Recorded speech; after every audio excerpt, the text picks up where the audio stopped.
Okay, for what? The wait is finally over. Star Wars: The Force Hey Awakens. guys, so last night I take my wife out to go see Star Wars on the opening night, which means I'm 3 for 3 now for seeing the opening of each trilogy on opening night with someone really important to me. And so it set me up for a completely awesome experience. I was so totally ready for the absolute awesome Star Wars experience because in my mind it seemed clear to me that this should be an easy movie to make because you clearly know what the Star Wars canon is. You clearly know what the fans want. We have the greatest method of communication ever in history, the internet, whereby you have almost immediate feedback, right, from the viewership and what they want. So during the process of development, definitely you can expect an incredible movie. And so I was really, really excited about this.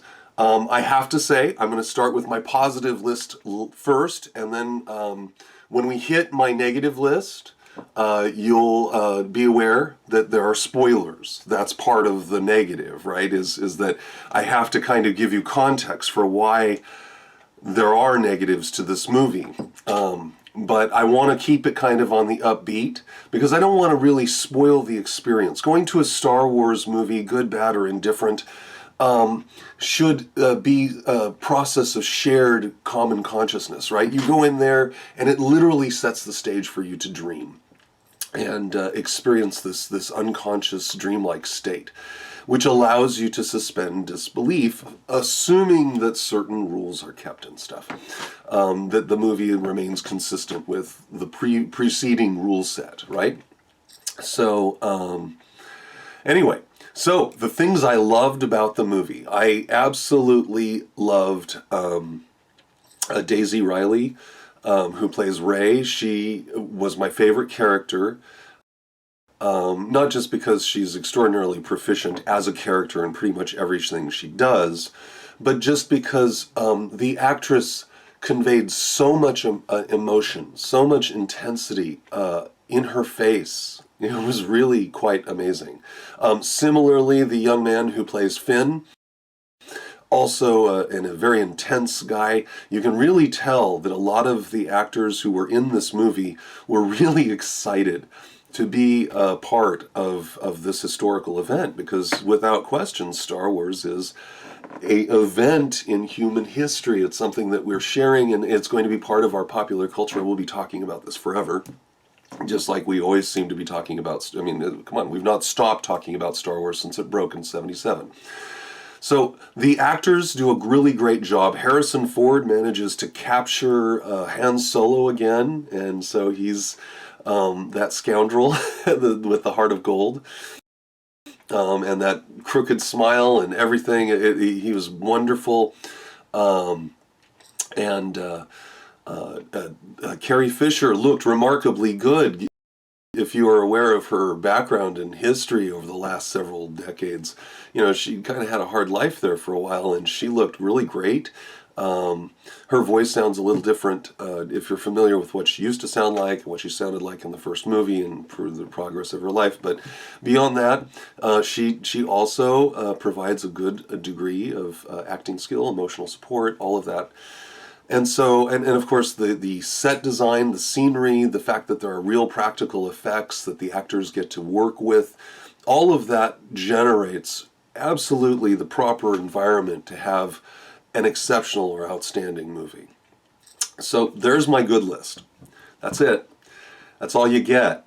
So you can see I'm not entirely happy about the movie. I'm one of the few, and perhaps it's because I was looking for J.J. Abrams, who is a master craftsman in film design, or at least he has been. I wasn't satisfied by any degree with any of his efforts in Star Trek to date. And so we'll see what the next Star Trek movie promises. It might capture some of the flavor again, but anyway, whatever. This isn't a Star Trek review. So, get ready. Here's the negative list. All right? So this is all spoilers. So, if you want to go in to see the movie, and you don't want anything spoiled for you, then you should probably wait, and then you can watch this on your way out or sometime later and see if you agree with me. See if we have consensus in some of the points I'm going to bring out. And then you can leave your comments in the comments section below, because it would be interesting to see a kind of dialogue. So here we are. Are we ready? Ready, set, and spoilers. Okay. So this is the downside of the interview. This is why I did not like this movie. In fact, I was deeply disappointed in this movie. First and foremost, we've seen this movie twice before. Quite literally, we've seen whole sections of this movie twice before. And by that I mean, the story premise is this, that it begins with a moderately compelling character, which, if you're familiar with Star Wars canon, you assume that that the man named Finn is a clone, but actually he's an abducted child, which I guess is the practice of this New Order thing, where they capture the children and MK Ultra the heck out of them, and turn them into stormtroopers and give them a number instead of a name. So they're not really clones, because clones are expensive to make. So they use the clone training techniques on children and then raise them. So he's part of this, and apparently he is resisting the training for reasons of moral conduct. Like, he has a hard time watching his fellow stormtroopers mow down a bunch of innocent villagers, okay, and destroy their village. Like, they just go in and kill people. So at that point he breaks, and then his story arc intersects with then the young woman Rey, who we start on, what, a desert planet. And she's a scavenger who doesn't fit in, and she's waiting for something to happen. You find out later it's about waiting for her parents to return, or someone that was important to her. I'm thinking parents, because that's the context. And she finds a robot, a droid. The droid has a secret message, which is super important. In this case, it's "Where's Luke Skywalker?" And it's the final piece to whatever, right? So she then meets Finn, and Finn is... by the way, Finn does this whole breakout thing, and there's this whole ace pilot story arc, which, anyway, I won't even go into that. But he's now on the desert planet, and they stay on this desert planet for a long time, working together. I'm not going to ruin the movie for you, but essentially, if not for the actors, I would have been really bored. But they were fun to watch, you know? So, ultimately, the story is this. Leia has been looking for Luke, and there's some kind of weird map that shows you where the Jedi Master is, and Kylo Finn is your bad guy. And Kylo Finn is Han Solo and Leia's son. And he's got daddy issues. I mean, seriously. And Luke trained Kylo, and then Kylo goes bad and kills all the Jedi in the name of Darth Vader or some shit. And then it's like he's sort of impressively intimidating a little bit with the mask on, although I'm kind of weary of all the masking of the villains.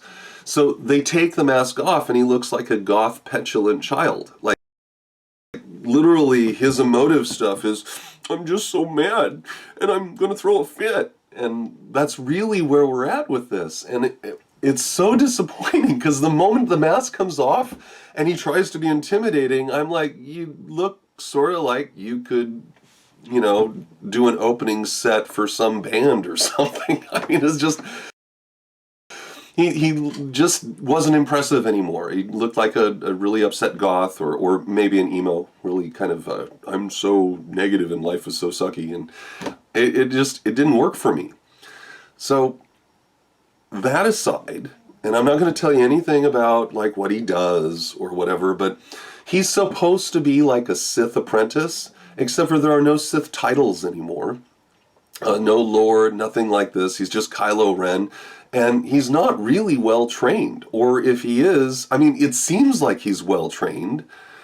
And because he like stops a blaster bolt in midair, you know, which looked kind of cool. If I were directing it, I would have taken one of the villagers, interrogated him, and then set him in front of where that was going to go, because it's still blazing away in midair, right? Force kinetics is stopping it. And then if the guy didn't answer, then I'd hold him there, because that's evil and cool at the same time, right? Let go of the bolt and it hits him in the back. No, the bolt just kind of disappeared. They did nothing with it. It was the coolest thing. I was like, wow. That's impressive. That's not like blink, blink, and blocking it. You just stopped it in midair. That was really wicked cool. And then they did nothing with it. Like, they should have done something with it. That would have been really, really neat. They didn't, and it would have established him as, like, just wicked evil. And instead, no, not really. Eventually, the story degenerates into a movie that we've seen before, which is that there is a Death Star, except for in this case, it's not a moon that has been created mechanically.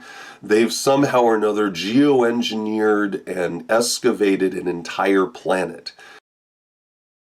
And somehow or another, the location of this planet, it can shoot. See, they never give you the geography here. Like, where is this planet relative to other stuff? And how is it that it can shoot this beam?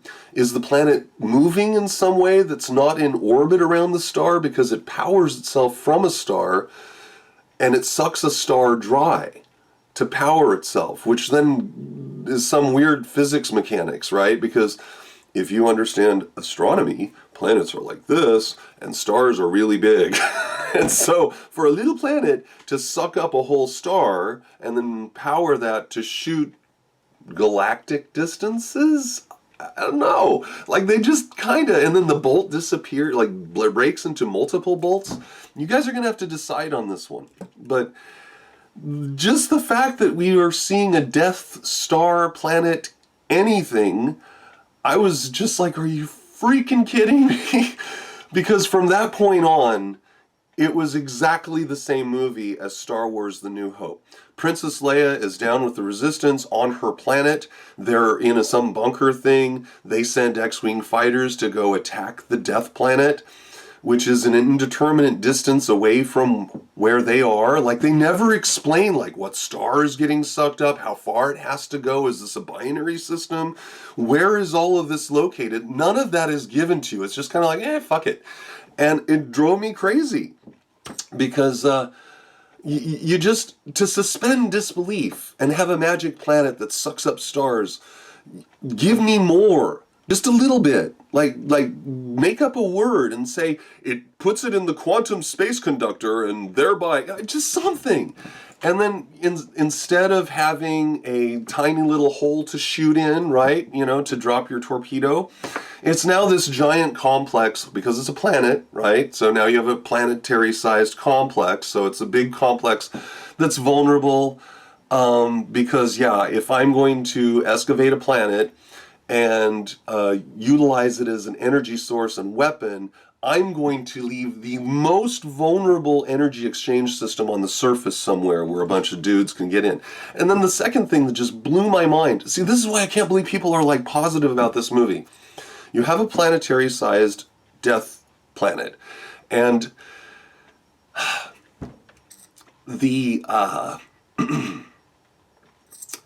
there's no star defense. Like, there's nothing to stop a few spaceships from flying into orbit and attacking the planet. No superstar destroyers, no star destroyers, just a few TIE-wing fighters and ground troops. I mean, seriously, it was so not believable. And then they go in and they shoot it up, right? And then the planet explodes. We've seen this movie, JJ. Dude, we have seen this movie. We've seen it twice. We saw the Death Star blow up twice. Now we saw Death Planet blow up. And it wasn't even as cool of an explosion as the revamped George Lucas Death Star explosion, which goes, it was just kind of it looked more like the original Star Wars: A New Hope explosion, where it's kind of and all starry kind of looking. So that was the movie. My other big complaint was the fact that Rey, who has absolutely no training or experience, and they established that even an extraordinarily gifted, Force-sensitive person must undergo literally years of training and experience in order to hone that ability and direct it. Luke goes through extensive training with Yoda in Empire and is not complete, and not complete by probably a long shot. And yet Yoda's, and he gets beaten by the bad guy. Rey beats Kylo Ren. Like, what the heck? Kylo Ren's the guy who killed all Luke Skywalker's Padawans, the ones that he was training to become new Jedi. He betrays and kills all of them, which is why Luke just says, screw it, and I'm going to go to some place on the planet, leave a trail to get to me, but not... Oh my gosh. I tell you, the more I think about this, I know that everyone's super high on Star Wars, and we all love the concept of Star Wars, no one more so than me, which is why I'm so disappointed. Because there's so many teaching opportunities. There were no significant archetypes presented in this. None that were clearly available as where I could say, okay, this is actually, no. It was just kind of, we've seen it already. So that's it. That's my review. I'm not going to ruin much more of the movie for you. I wouldn't see it twice. And I would recommend paying matinee prices or doing like a Tightwad Tuesday. I spent $30 to go see it. So I'm just like, man, I was so disappointed. So that's it. I hope you guys have a wonderful holiday season. And if you like this movie, please help me out here. And point out in the comments the bright spots that you loved. Like, I thought BB-8 was great. I loved that it was a practical effects robot. We didn't see any skeletal remains of Jar Jar Binks, which I believe JJ had said he would leave somewhere in the desert for us. So I might have missed it, but I was looking really long and hard for it, like some floppy ear skeleton parts or something. But yeah, that's about all I have for you. So have a great holiday season, and I'll talk to you later. And as I see movies, I'll review them as I feel so inspired. Honestly, I do this more or less when I find a movie that just aggravates me so incredibly that I must speak out and point out that in spite of all the positive press, the truth of the matter is, if you use your critical brain as you're sitting there, you're going to keep asking yourself certain questions. I mean, the same kind of questions as like were asked when the trailers came out and people were complaining about Kylo Ren's sword. Yeah, that's some critical thinking. Like, isn't this lightsaber thing gonna, like, maybe one point as he's going back, and hit him in the shoulder? Like, there's all sorts of sword moves now you cannot do because you have this thing on the hilt. So that is what the whole movie's like. Where it just seems like JJ's just giving you the finger, and the fact that everyone's all woohoo, I don't know. So I'll talk to you guys later. You have a wonderful holiday, and we'll see you at the movies. Bye-bye.